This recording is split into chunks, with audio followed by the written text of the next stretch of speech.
But first, in Ukraine, Russian forces struck targets across the country with missiles, while Moscow's main focus remained on the Donbass region of eastern Ukraine. Ukrainian troops there are defending a wide battlefront a day after the American Secretaries of State and Defense met with Ukraine's president in Kyiv. The U.S. said it would speed weaponry to Ukraine. Special correspondent Willem Marks reports. Across Ukraine, its people are digging deep. This, however, not a grave, but a defensive trench. Zaporizhzhia is the last major city in the country's southeast that remains under full Ukrainian control. That means these machines and these men must prepare for a potential Russian advance. It's necessary to make fortifications because the enemy is insidious. We do not know what the enemy will do next, so we must prepare the city for defense. Further west, excavation of a different kind, with workers in Odessa clearing rubble after a weekend of rockets.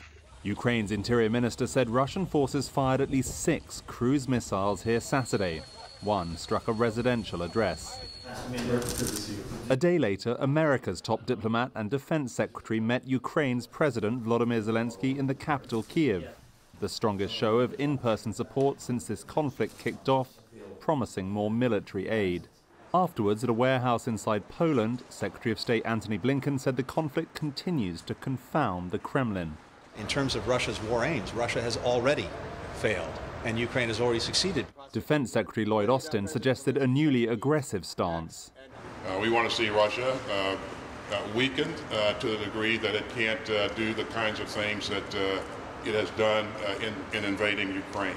The latest U.S. support will include $322 million of military financing for Ukraine, a further $165 million in ammunition, and $391 million for more than a dozen other allies.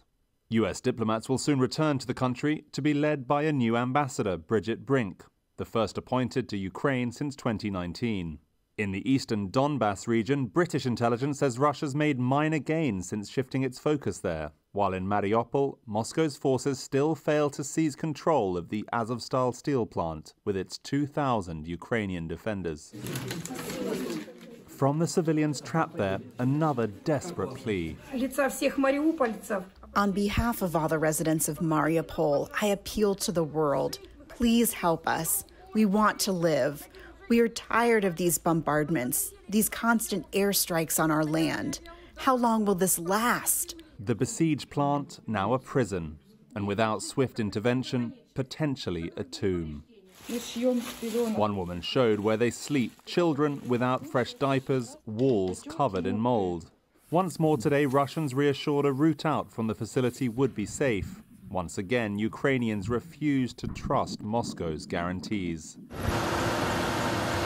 Above ground, Putin's forces focused on safe passage for their own troops. Elsewhere, no respite from Russian strikes. Overnight, missiles hit nearly 60 targets supporting Ukraine's war effort, including 5 railway sites. In the west, in Lviv, this train station torched. Meanwhile, in Russia, a much larger fire burned for hours at an oil depot in Bryansk, near the border with Ukraine. No word yet what caused the conflagration, but last week, Russian officials said Kiev's forces attacked the same region. Here in the city of Dnipro, some 6 hours southeast of the capital in the country's industrial heartland, homes and shelters are fast filling up with refugees who fled here from the fighting further east. And Judy, we've seen firsthand how the healthcare system, hospitals included, is under heavy strain from the high number of incoming casualties, both civilians and soldiers alike. That was Willem Marks in Dnipro, and thank you, Willem. And a note, the NewsHour's coverage of the war in Ukraine is supported in partnership with the Pulitzer Center.